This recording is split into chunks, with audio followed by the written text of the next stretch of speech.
You're good to go. All right. Well, welcome everyone to my presentation. Science and technology is a great equalizer. Um, I think this is going to be an interesting conversation. What I want to do, I'm going to go through a couple points on what FIRST is trying to focus on with equity, diversity, inclusion, and then kind of go from there in terms of one, what I think is important for people to do that are in our first community in these items. Two, I'm going to tell two stories I think that kind of will highlight, or three stories up and highlight how we can, one, we do have a past, we do have a present, and we do have a future. I want to talk about those different ones from my perspective and then kind of go from there in terms of what we can do. What's our position as members of the first community to make this a better environment for every person here? So I'm going to go ahead and get started. Uh, let's go ahead and I'm going to progress this through. I wanted to explain EDI in a nutshell, or equity, diversity, inclusion in a nutshell. First, in their role in what we do, what is your role as a member of the first community, and why this is important? So from there, I'll talk about a little bit about who I am. As said, I'm Kyle Fender. I'm one of the head coaches at Circuit Runner Robotics. I actually handle FTC, or I'm a co-head coach with another FTC coach, Cameron Huggins, and so we actually handle pretty much the advisement and direction along with our student team leads for our two FTC teams, 147 and 1002. I also work as the alumni coordinator for Georgia First. So basically, the best way to put it is I work in getting alumni plugged in after their first experience as a student ends, and getting them plugged in, whether it be as a mentor, volunteer, or whatever else, and trying to kind of mobilize our alumni into being basically the next great force for Georgia First.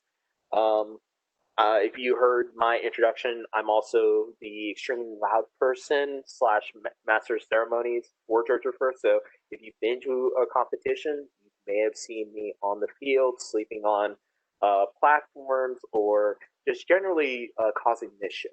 And I also do as well. I do have a past, not that one. I'm a former mentor for G3 for probably about 2 years, and then for a while I was actually a mentor of another FTC team, 5875 Genius Robotics. They were a Girl Scouts team, and finally, I am an alumni, so I went back actually to my original team, Team 1002, and so it's a very interesting experience now officially be a head coach, knowing what my mentor asked of me years ago to be able to come back. It's just interesting that now this is the time where we come back to circuit runners in this time of COVID and everything else. So I just kind of wanted to give you a little rundown of who I am. Now, in 2010, we had the first championship here in Atlanta, and one of the people that I got to talk to, his name was Arn Duncan. He was the Secretary of Education in the Obama administration, and at in 2010, that was the first year of the Dean's List. I went ahead and I was already there at the championship. We had won the Engineering Integration Award for 1002, and so we were in attendance. And that was and as I said, first year of the Dean's List Award. I had won at the Peachtree Regional, and then I was had the I had the honor to win at the World Championship. When that happened, Arn Duncan was the guest at the World Championships, and we actually got to speak. And one of the things they talked about that rang true in my head for right about now 10 years. This makes now right about 10 plus years since that moment.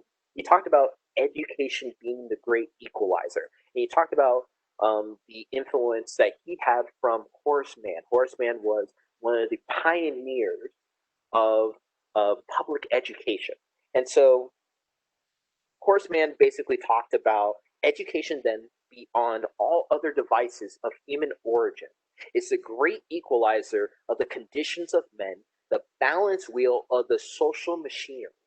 And so when I thought about this, it made me really think what is the purpose of what we do here first, right? Obviously it's to inspire students. Obviously it's to get people involved in science and technology. But the point for me is to give people a chance that they may not have thought they ever had. And so that became a passion of mine throughout the years. Uh, One thing I love telling people why I do what I do with being a master of ceremonies. I'm a big fan of sports, and I would always I would watch tech games when I was younger, and I'd hear the voices I would hear the announcer's voice announcing each of the different players as they were coming on in the lineups, and I'd always imagine that, and I always wanted that for myself, and then I realized in that moment that if that moment that I got to have inspired me to be able to be a engineer, what could that do for other students and everyone else? And so from there, I kind of thought about, okay, well, this is going to give other people a chance to do something. Now, the big question is, one, who doesn't have that chance? And two, how can we help them to get that chance? Because if you think about it, education opens up a lot of doors. I'm not talking about not just college education. Like as I said, I'm a proud graduate of Kennesaw State University, but there's other options for being able to learn, being able to grow. You have your trade schools where I've seen a lot of amazing talent come from first, and they go and do trades, and they're doing great things, and it happened from first. But for me, a big point that came into what I thought about being the great equalizer was, okay, well, what's one of the factors? And one of the factors that I saw was, personally, what I saw was my skin color. So, if you guys can't see, I can show you I'm black, right? And the thing about it is that from a young age, a big part about um, why I did engineering. This is, I guess, one of my first stories. Is um, you know, I wanted to be an engineer because I could see problems being solved. And when I saw that, I wanted to be an engineer, but I also wanted to be creative. And so, it kind of oscillated between uh, doing something like engineering or something like photography. I love doing photography. If you, outside of all the robotic stuff, all of my software engineering, you can find me with my photos down in like downtown Atlanta. But something that happened in school kind of scared me to get into engineering, and I never want that to happen to other people. And the experience was that a mentor told me, a mentor basically said to me, um, if you're in the situation, if you are a black man living in America, and if you want the best chance to succeed as a black man in America, to not be in a situation where you're getting pulled over, where anything like that is happening, you need to be in the right career field. It's not creative arts and things like that. You need to be an engineer. You need to be something that where you can show that you have value, and that scared me because I didn't want to be another statistic. So I went into engineering. It was a great experience.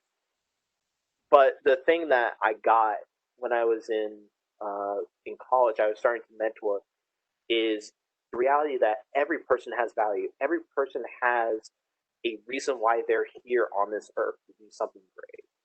And it should be dependent on what job you choose and the career field you choose. Being an engineer just because I wanted to not be another statistic in terms of possibly getting pulled over. Shouldn't be why you choose a career choice. It's worked well for me. I love what I do in engineering, and probably I would have still gone there, but that shouldn't be the rationale. And so I kind of want to dig in deeper on what we can do, because this is not something that says FIRST is a bad community and everything else. This just says maybe we need to change our mindset on how we approach these things. So starting off here, I want to talk about what is EDI, what is equity, diversity, and inclusion, the three definitions, right? So equity is justice according to natural law or right, specifically freedom from bias or favoritism. It basically says, what's just and fair in this system to allow for everyone to have an opportunity, right? Diversity is the condition of having or being composed of differing elements. Variety, basically saying the inclusion of different types of people, such as people or different races or cultures in a group or organization. And then programs, example, programs intended to promote diversity in schools. So, different types of people from different cultures. And then finally, inclusion, the act or practice of including and accommodating people who have historically been excluded just because of their race, gender, sexuality, or ability. And that's one of the big ones for me. So I want to kind of go in a little bit further. So this is FIRST statement on equity, diversity, and inclusion. FIRST is a robotics community that prepares young people for the future.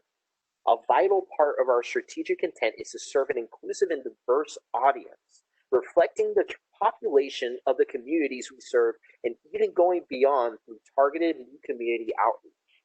FIRST understands the broader societal context of economic, educational, and societal factors historically leading to a disproportionate access and outcomes. Leveraging cross-sector and industry collaborations, FIRST is actively engaged in developing and delivering strategies that remove barriers, ensure greater access to FIRST programs so that all youth can participate. A big thing that I appreciate with FIRST is in terms of what they're embracing in terms of their strategic alliances. So I'm going to talk about a couple real quick here. One of which is NSB, National Society of Black Engineers, another being SW, Society of Women Engineers, and we also have a couple other items like the Rainbow STEM Alliance and things like that are trying to basically to approach different communities that have been marginalized a lot of times in the STEM community.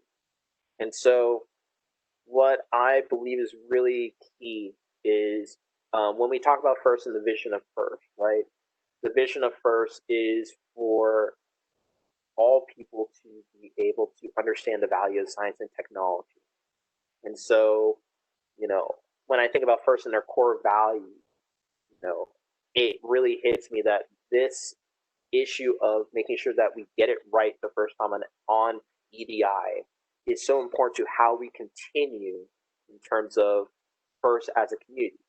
Because if you haven't noticed, we are becoming a more diverse nation. We are more a melting pot than we were 10, 20, 30, 40 years ago. Myself, I'm the son of two lovely British people that came here to this country. I was born in London and then came here, but then also, I have roots from the Caribbean as well. And so coming here to this country, it was a very big thing for me.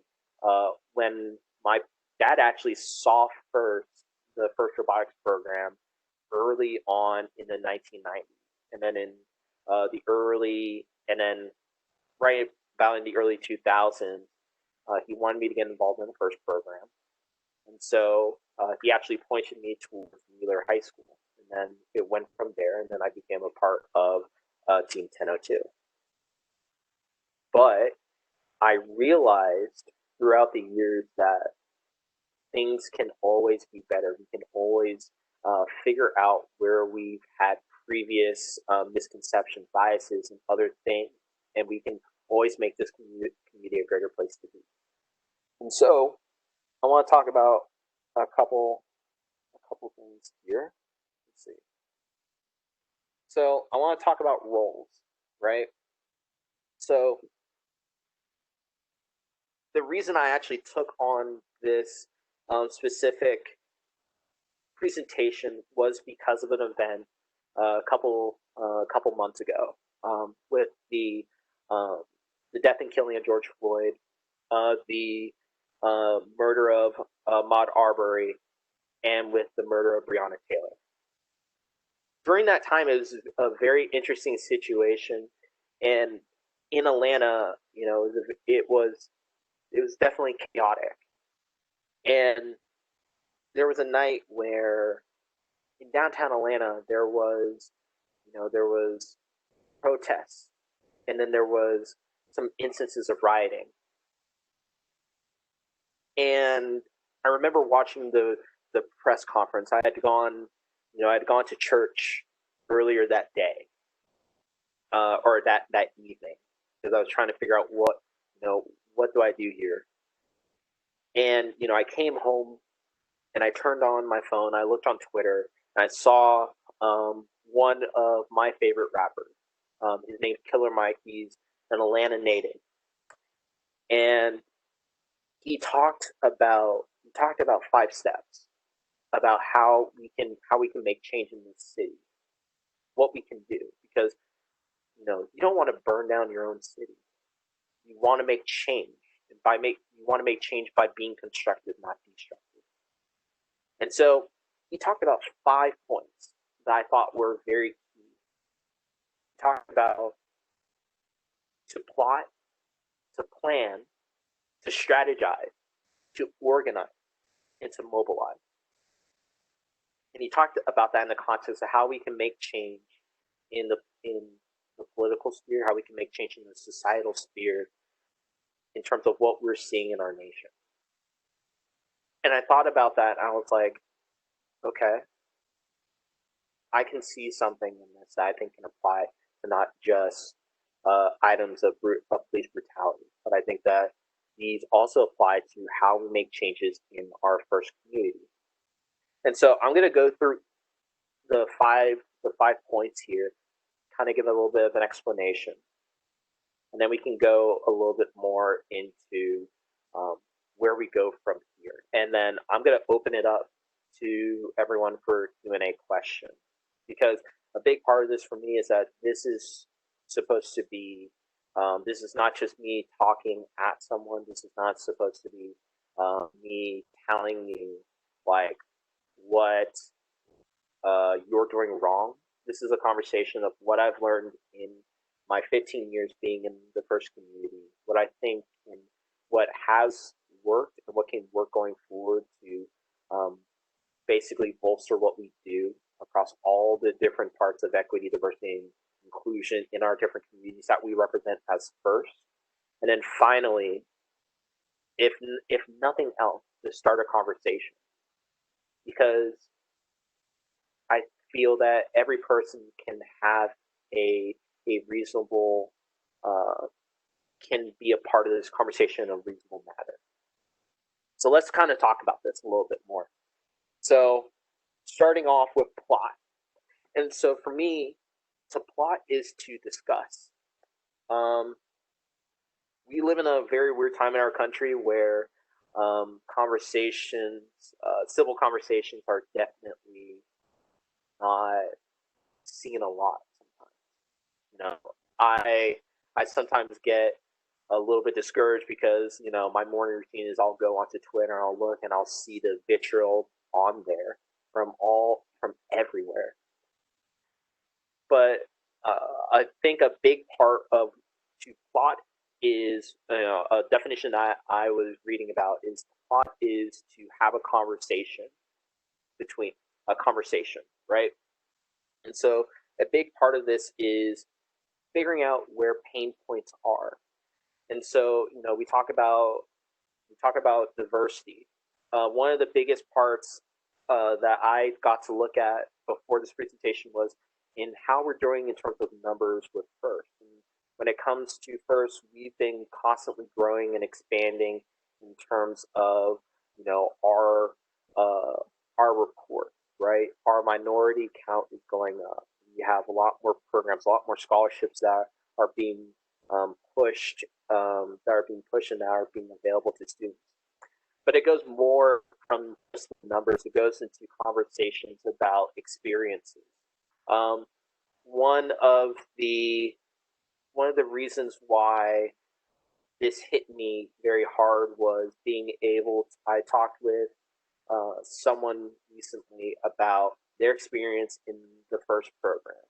Their experience in the FIRST program had been that they were treated not as an equal team member, but they were treated as the token of their team. And so when that happened, that I would say soiled their view of what FIRST could be, and in conjunction, what a future in science and technology for them could be. And they were very disillusioned and very hurt and very distraught. And so from there, we had a discussion from there about what was their experience. And even from there, for me, one of the best experience I can kind of list is I was a coach. I was a coach for Team 5875 Genius Robotics. I remember having a conversation with one of the students about what their experience was like as a girl going to an FRC competition, or not an FRC competition, but an FTC competition. And I remember them telling me about the offhand comments that they would get from judges, or they would get from other students from other teams. And I remember the pure anger that I felt in that moment, because in that moment I truly understood that that experiences were not the same. I looked at my experience I looked at my experience as a black man in FIRST, and I thought that I was the only one hurting. But what I realized in that conversation is it's more than just me hurting, or it was more than just me hurting. So it made me think about the first part about doing anything is having a conversation, being open to conversation. Realize that your viewpoint is not the only viewpoint, and be willing to listen and be willing to honestly admit when you're wrong and when you need to make changes based on previous bias. Right? So that's a big part of plotting. Plotting, in essence, is discussion. So as you discuss, be open, be willing to change your mind about something. I always think about the change your mind meme. And with that meme, that never really amounts to actual change my mind. It's really more the premise of, well, like, I'm here, you're there, you need to pull me, rather than I want to hear your experience. I want to know where you've been so that I can empathize and we can figure out not just a common ground, but how we move forward together. Going from there, let's go here to plan, right? So I'm going to use an example from a conversation that I actually just had with another mentor. He was basically telling me about Gwinnett County. And when it comes to Gwinnett County, he basically took a map of the free and reduced lunch program in Gwinnett, and then also showed me where the specifics of schools are, and then what that correlates to in terms of test scores and everything else. And so from there, we started a discussion there on, what, not just what the problem is, but where we can go in terms of the solution. So a big part of planning in terms of when it comes to equity, diversity, and inclusion is understanding, okay, this is where we were day one. This is where we are now. What is our goal? What is our steps here? For me, when I think about what my goal is in FIRST for any person of color that walks into a competition. I want them to feel like a rock star. And I want anyone that comes into FIRST to feel like they're a rock star when they come in. So a big part of that for me is knowing, one, that being able to provide all the resources I can in terms of next steps for them, whether it be helping them to understand college opportunities, helping them to understand internship opportunities, helping them to understand scholarship opportunities, or even trade or technical school opportunities, or even career opportunities if they want to be an entrepreneur. But then also from there, it's what we're fighting for, right? And I joked around with my students last night. I joked around with my students last night that the reason why I'll do anything, even if it's terms of being a little bit more heated in the moment, is because I want to fight for every single student's, not just ability, but their experience. I want to fight for every single person there. And so whenever I think about the kid that never had the opportunity to do FIRST because it wasn't available in his area, because a lot of times FIRST is being built within schools and districts where it's not even that it makes sense to have FIRST, but it's that they're already more inclined to the items of STEM versus, I want to go into the communities where there are no robotics programs there. I want to not just go there, but I want them to have a sustainable program.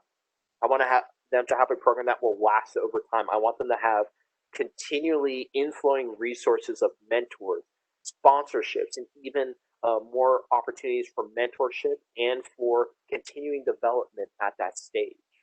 So in terms of planning, understand where we can go and what we're fighting for. Strategize, right? What are our resources, timeline, and expectation?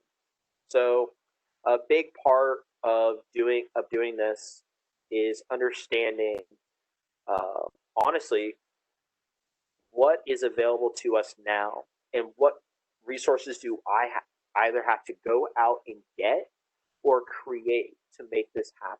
And so what are your resources? That could be capital in terms of money, that could be capital in terms of human capital, or it could be capital in terms of time, which is a great wealth within FIRST.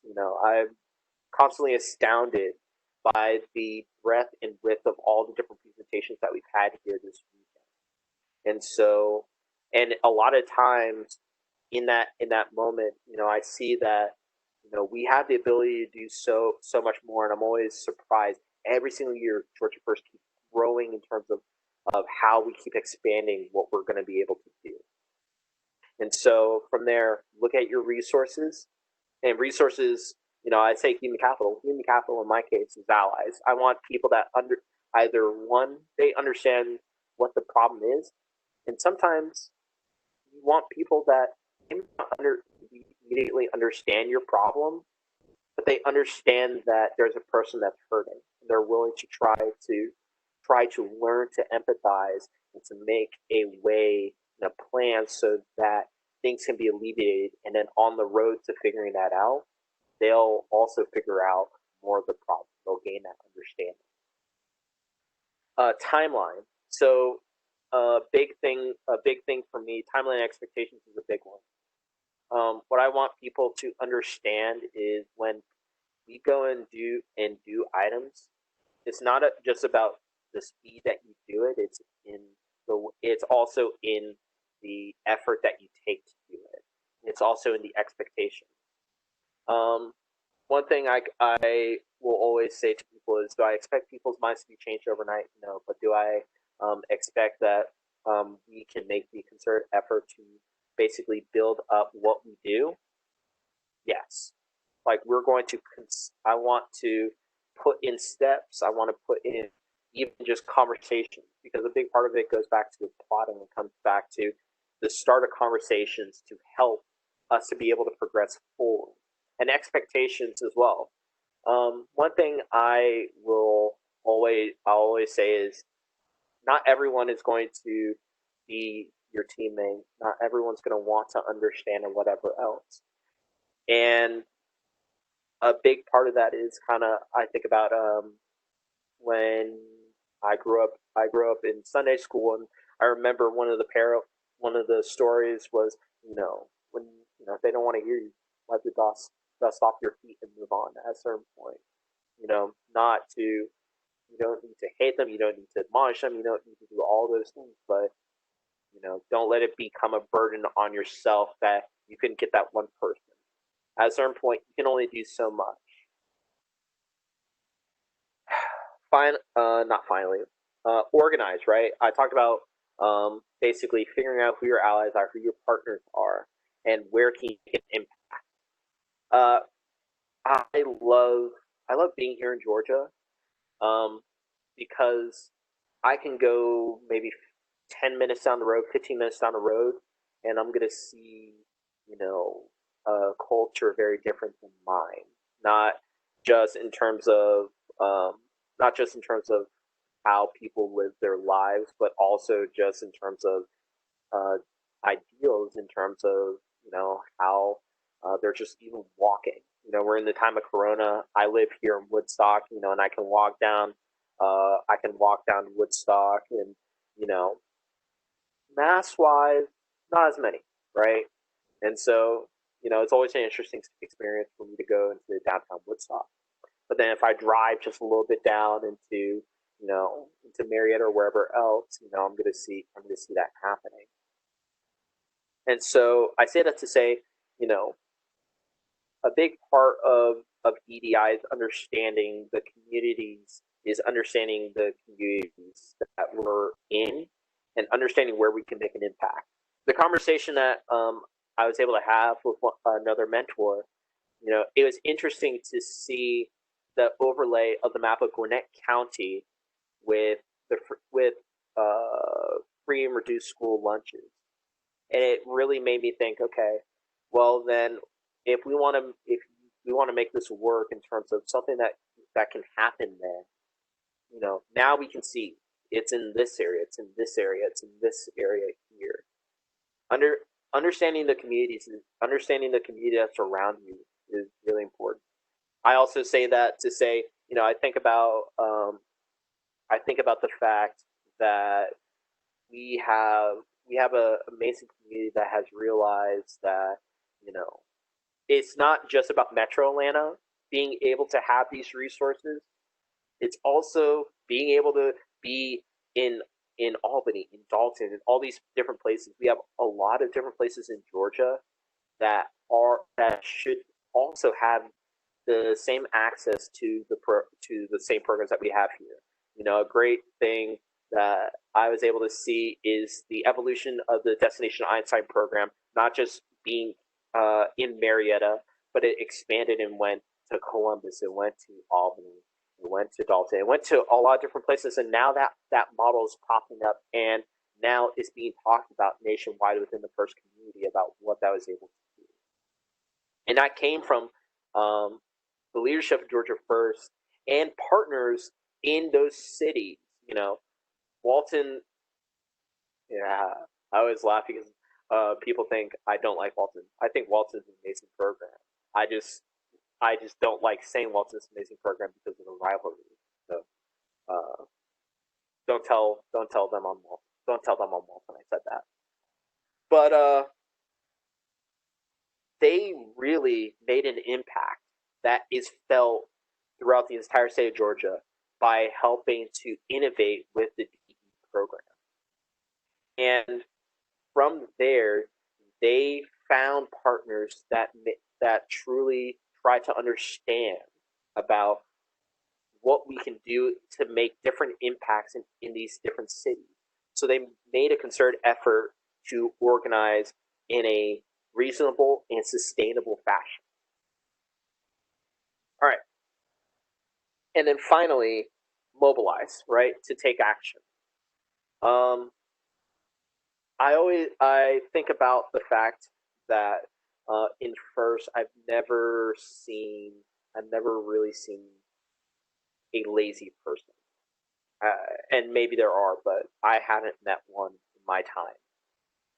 One of the biggest things that I think has been the greatest pleasures I've had is in terms of seeing students take on initiatives and run with that initiative all the way down to completion.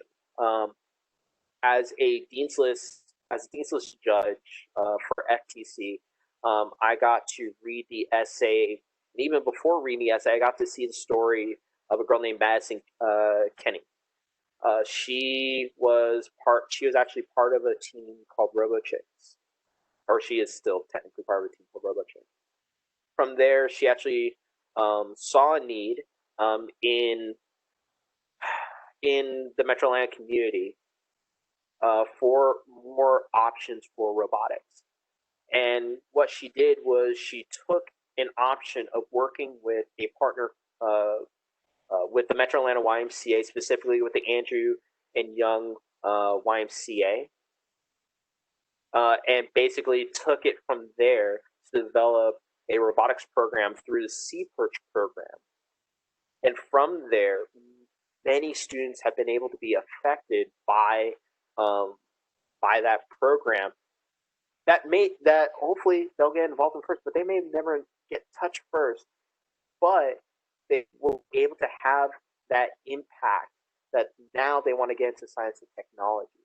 And that came from a spark of an idea to going through all those different steps to plan, to plot, to plan, to strategize, to organize, and then finally to take action. Because that's a big thing when it comes to first. You know, a robot isn't going to just happen because you talk about it. A robot's going to be made because you're about that action. You're about going through the process and catting your robot, trying to figure out the strategy that would best get you all of the different points that you need to in order to win the game, to get ranking points, to do whatever you need. And then finally to go through the process of strategizing with your different alliance teammates to make that happen and win a blue banner. It's never because you talk about it. You have people that will always talk a big game, but it's only the people that decide that they're sick and tired of losing that they're going to go ahead and make the step to actually be a winner. So I go through that to say, I think these 5 steps come into play a lot when it comes to EDI, because we have to start having conversation, right? One of the things I did before doing this presentation, I went to one of the students on circular robotics, and I had a conversation with her, and I honestly started off very frankly, right? I am a straight black man, and for me, I told her, I was like, I am not I'm going to this presentation, and I don't know what it means to be an ally of someone in the LGBTQ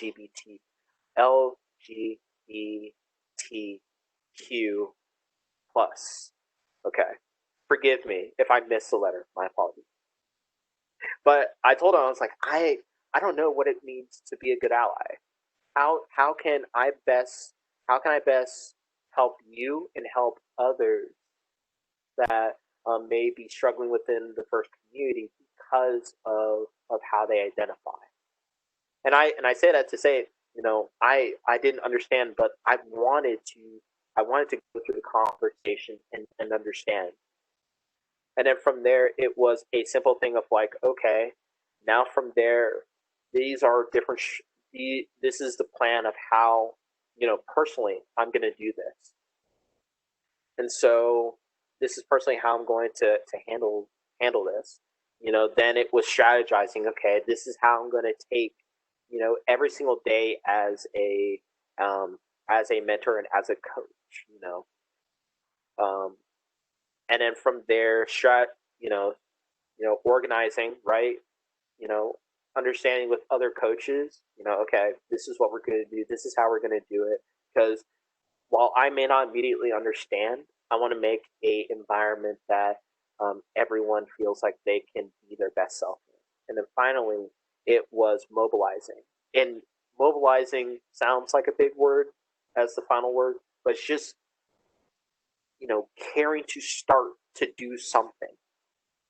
Not just you need to do it right the first time, but understanding that as you progress, there are things you're going to learn, things you're going to understand and try to, that things are going to have to change, mindsets are going to have to change, but it starts by just getting that first foot out forward and stepping forward. So from there, why is this important? So I got three quick stories. How am I doing on time? Am I doing okay?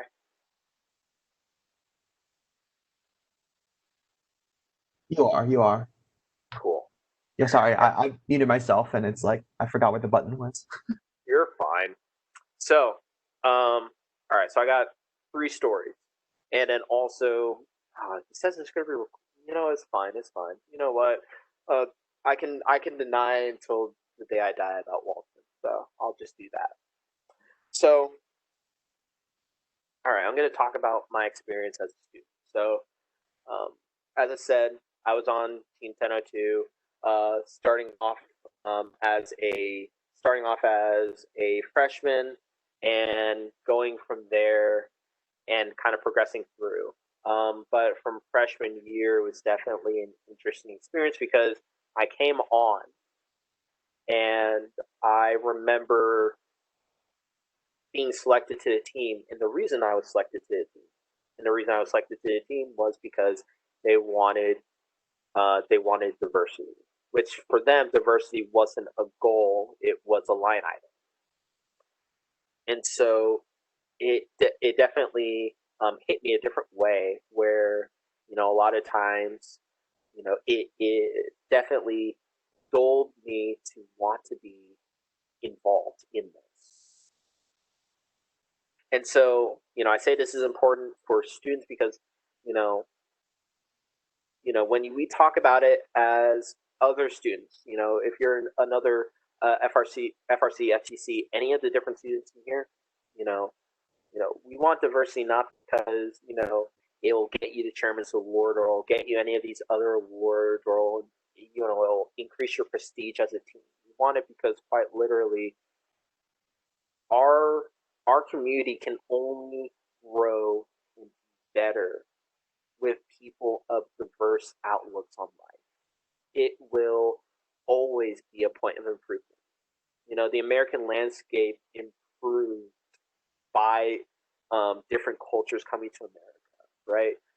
I love being able to, go into Duluth, and I'll go in and see all these different cultures right on one road, just to be able to see that. And it's really important that we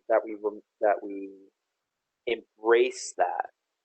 So being able to see worth the different styles of work, that to see the different ideals. It's worth it to not, if anything, to have the conversation about it. But then from there, it was interesting because during my time in high school, it was very weird. I struggled with my identity in general. Um, a lot of times, from different people, it was the way that I talk. I laugh about it sometimes. I will be on a phone, and I'll be talking and everything like this, and then when I finally meet someone in person, they're like, "Oh, I didn't realize you're black. You talk differently." Like, okay, all right, that's fine. And it was experiences like that, that definitely colored my view as a student. But then it was this experience as a student that I think kind of changed everything for me in terms of how I approach this, and how um, it made me want to fight so that no one else ever had to experience this. When I was a student, this was 2010. I had been nominated for the Dean's List Award. From there, I went to the World Championship. And from there, I won the Dean's List Award. Awesome, great. It was right after then, same day, walking in the pits of Georgia World Congress Center. And I remember one of my own mentors coming up to me. They had a kid that was on the team. And I remember them saying that, and they may have been inebriated, whatever else. I won't go into that. But, one thing that they said that hit me hard was, you only won this award because you're black. Or, there's not even or, the other part, and they actually use a racial epithet against me. They're like, you'll never be anything more than an N-word. And that made me think. I had to reassess. And in that moment of being on the high of winning that award, and then also that point where one of my own mentors tried to denigrate me and my own existence and identity, I made it my goal that no other student that I coach or that I work with would ever have to feel that way. And I still employ that to this day. And so I say that as as that goes forward into as a mentor and coach, it's important that we talk about the importance of mentoring. And mentoring isn't just employing the skills that you have and giving it to them. It's allowing your life experience to overlap with the student's life experience. And overlap means that as a mentor, things are going to change for you as well. Even in the last couple months, being the new head coach for Secretary of Robotics, there's a lot of things I've learned in terms of how it can be a better ally for those in the LGBTQ a thing, even if I don't immediately understand it at first. And so, even from there, the second story I want to talk about is when I was a coach. Before I was a coach with 1002 and with Circle Runner Robotics, I was with a team. I was with two other teams, 1648 and 5875. With 1648, it was 2015. I was at the Georgia Southern Classic, and we were, Grady was on their way to winning a blue banner. And I remember I was volunteering at the time. I worked with strategy and helping basically figure out how they could use data points to basically help with the game that year, which was Recycle Rush, which that's a nightmare game. First, never ever do that game again. But I remember being a mentor, but I was also a master of ceremonies at the time, and I remember being off field and talking, and a mentor for another team came up. And I remember going over to that. I remember that mentor coming up to me, and they told me about how that team didn't deserve to win because their team didn't have their team Grady didn't have the resources that this other team had, which was a wealth of resources. I remember looking at that coach, and I resolved myself that whenever I see that happening, that I immediately correct that, and also to make sure that as a mentor, that's not the mindset that I employ to students that are under my purview. just because you have more resources and everything else doesn't mean that you're more deserving. And so from there, it was an interesting experience to then for Grady to go ahead and win that blue banner, because then it showed, and they grew as a program from that point. They were even growing before with the help of people like Andrew Nichols, Sonny Gupta, and the Newfoundland goalie Jefferson Martin. I love giving my friends shout outs and presentations. But these guys helped to bring this program to a whole new level. And now G3 is a continual contender for Chairman's Award. They're making a big impact on their community. And it's because it wasn't, what I experienced. It wasn't just because of what happened to me and what I saw, but every single person that I mentioned had that same passion and energy to make sure that that students would be able to get that same experience and that had an equal chance to that experience of being able to hold up a blue banner. And they worked their butts off to make it happen. So whenever I see those guys, I continually thank them because their experience helped me in terms of how I was a mentor. And then finally, I talk about as a volunteer and also in my other experience as a mentor, which was with Team 5075. I remember. Kyle? Yes. Oh, I have 5 minutes, right? I'm really sorry to interrupt your. This is You're a fine. very heart wrenching speech you did, but you have 5 minutes left. I thought you give some time, some people time to ask some questions if possible. Okay, fine. I can extend this over a little bit more. Actually, I'm going to be in the same session, so just go ahead. Go ahead and finish the volunteer story. Okay.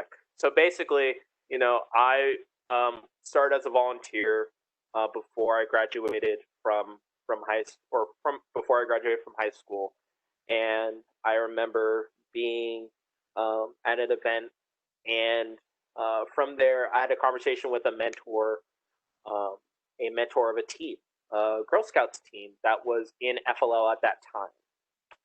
And from that point, I was like, oh, okay, maybe I can come and maybe like give like a 30-minute thing and do that. I didn't really think about it.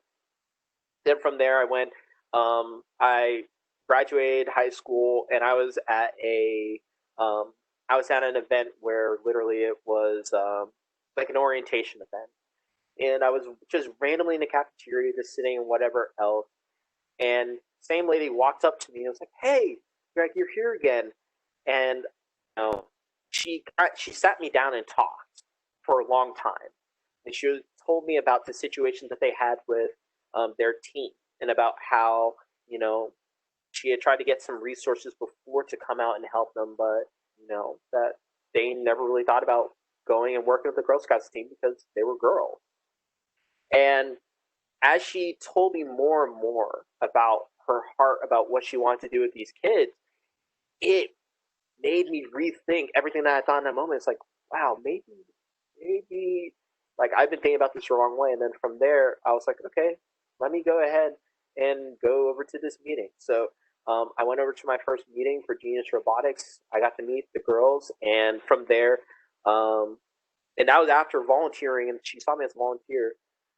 I then went and actually became a mentor for them, went through, and I mentored them from when they were in FLL to even when they went into FTC.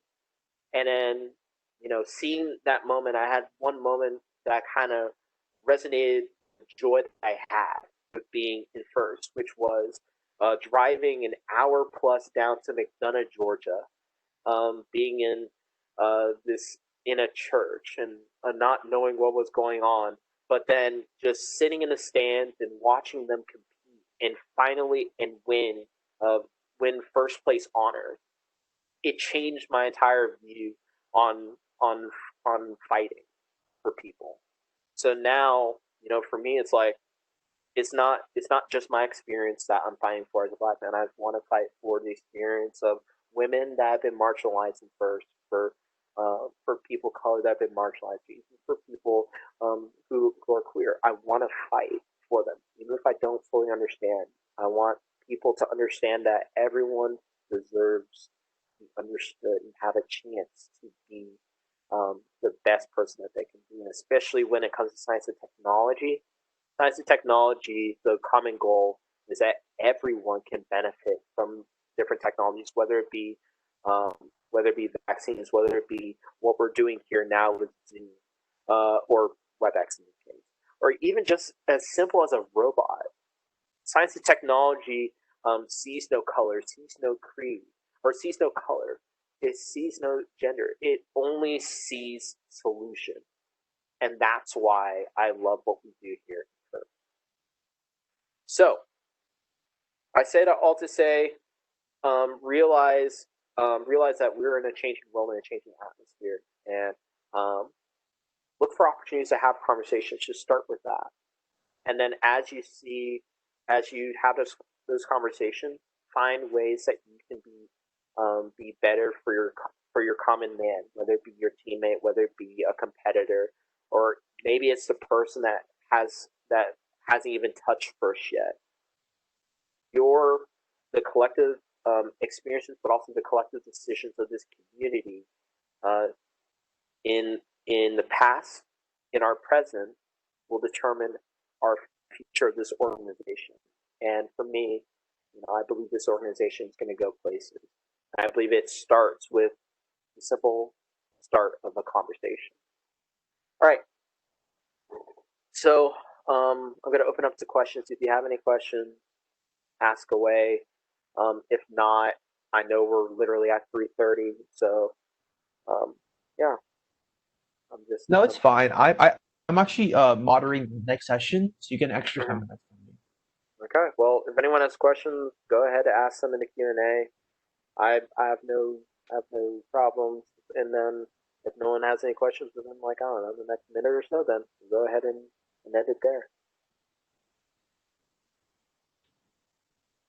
But Kyle, just from what I've been listening to, this is a really like it was a I really enjoyed this session. This has to be one of my favorite sessions in all of Symposium. Thank you. I appreciate it. Because I live in a an area where it's like not as like well affluent as like Atlanta. So it's like I mentored FLL FTC teams when I was in high school, and it was like very interesting to see how well they did with how little resources they had. And it's like it was very like and I had to see some racism here and there. Like I heard about it. It's like it makes me feel really it doesn't make me feel good. No, and that's that's a real thing. But that's the thing. I think the thing that money can't build, and resources can't build. The thing that is that you can basically count on is the ability of a human being to push to not just survive but to thrive. And that's what I've seen with some teams where initially I was like, oh well, they're in this area, so they're not going to do well. That wasn't the best viewpoint to have. But then I was looking at the competition statistics. I'm looking at this match video. It's like they're making amazing thing, and it really was. When I went and talked with them, it was like, no, it wasn't. It was quite literally because we wanted to be engineers. We wanted to be people. We wanted to just show that this can be done by anyone. That's the great part about FIRST. This experience allows for any person to have a chance to be a rock star. And that's what I always like saying. So we have a comment. Grant said, "Love the talk. You are really passionate about this, and it's great to hear in the context of robotics. Thank you so much." Yeah, I was surprised. I can rant sometimes, so I'm actually surprised I kept it raining. Let's see. Mars asked, "What action do you think FIRST programs can be taking now when seasons are starting and norms for the years are being set to equity in their programs? Hmm. So I would say this. So a big part that and it's funny. It's funny that you're asking this, Mark, because this is how I always go about. This is how I always go about seasons. Every season has a theme for me, right? I always look at the season of the past. I look at what we did well, what we could have done better, and I always look at the theme. So a big part of that is, start by asking what didn't work well. It's not just um, qualitatively. It's not just qualitatively of or quantitatively with numbers. It's not just by numbers. It's also by experiences. A big part for us was basically saying, okay, you experienced this in this last year. Okay, I want to understand your feelings. I want to understand what your mindset was, and I want to ask you to start in the questions of how can we best fix that in this next year, and then not just saying we're going to fix it, but making steps, which also includes including them in the process, but then also um, writing it down. Honestly, my father in law always says a big part of how stuff happens is writing it down. And so that was a big part for me going into this season was um, ask questions, figure out what didn't work, involve the people that you talk to in the process, so that their collective experience is helping in the change of your organization, and then going from there. Because life is all just about iteration. It's about finding what worked, finding what didn't, and improving that. But yeah, That's um, great. Anyone yeah, else that's have it. any questions for Kyle here? Let's see. There we go. But yeah, that's it. That's all I have. So Yeah, I'll end the recording now, but just overall, great session, Kyle. Very, very inspiring. thank you guys. I appreciate it. Um, and yeah.